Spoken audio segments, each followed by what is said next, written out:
Early this year, my wife and I went and visited Israel's Grand Canyon, Mitzpeh Rimon, and on the way back, realized that we were going to pass by Sde Boker.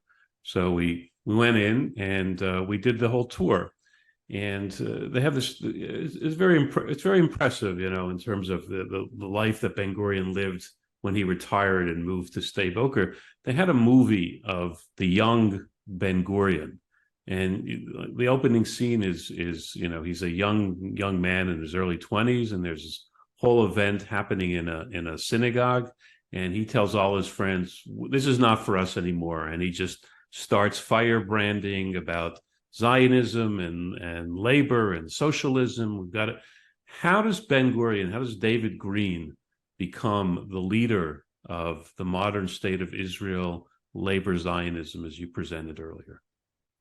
Yeah. So the way that he gets there, and I'd love to see that movie. I'll have to check it out next time I'm in Israel. My wife and I are actually planning on Sunday to go see Golda, the Golda Meir movie. Okay. We're really looking forward to that. I can put a plug in here for one of my programs. I have a program on Torah Anytime and on Jewish Anytime called Profiles in Jewish History, and we just did Golda Meir a few weeks ago. So you can either see the movie or you can watch my lecture. Both. I'd say watch my lecture first. You can see how accurate the movie is, but I'll let you know afterwards how good it was.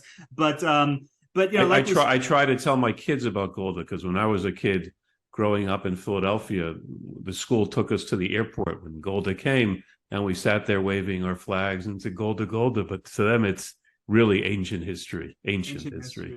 And look, you asked me about Ben Gurion, not Golda. I have a lot of feelings, both positive and negative, about Golda Meir. But suffice it to say, she was a extremely dynamic woman who was ahead of her times in many ways, and did amazing things in her life.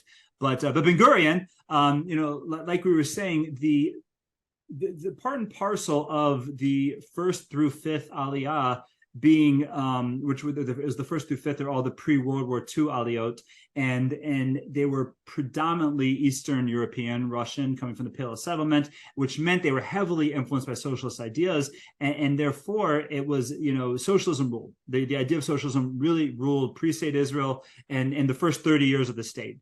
And so it was like we said, Feirut, revisionists were marginalized completely. And it's the point where I think Ben Gurion, until Kahana was in the Knesset, Begin, until Kahana was in the Knesset, had the record of being expelled the greatest amount of times from the Knesset. But Ben Gurion was, like you said, he was a labor Zionist. He believed in this concept of the new Jew, about how in the state of Israel that would be formed would be a new Jew. There would be no more religion. It would be socialism. They were building the kibbutzim, and one of my favorite books, I think, is a must read for everybody nowadays, is David Brogg's Reclaiming Israel's History. He does a great job of explaining, also telling about Ben Gurion in those days when he came, and he was involved with the early kibbutzim, and it was working to settle the land, and ended up in Sde Boker, like you said, when he retired. But again, he was the talented head of the labor movement. Now, he was the one who organized the Hishtadrut. He was the head of Hishtadrut. He was the head of what became the Jewish Agency. Now, the Jewish Agency, the head was actually appointed by the British, but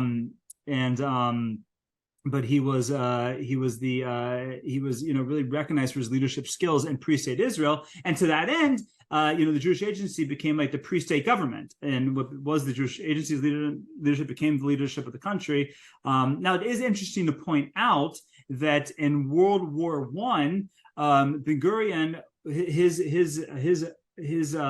affiliation, so to speak, was with the Ottomans. He did not side with the British. He sided with the Ottomans, and to that end tried to help the Ottomans. He was not necessarily on board with Jabotinsky, who was trying to help the British. but he was on board with helping the Ottomans, but nevertheless was expelled by the Ottomans from Jaffa to Crete, I believe it was, where they were expelled to when the Jews of Jaffa were expelled. But again, just a very talented leader, really organizes the socialist movement. And to that end, when the socialist movement becomes the government, he's the leader because he's in the right place at the right time, and the one who, similar to Herzl, got the job done when the job needed to get done.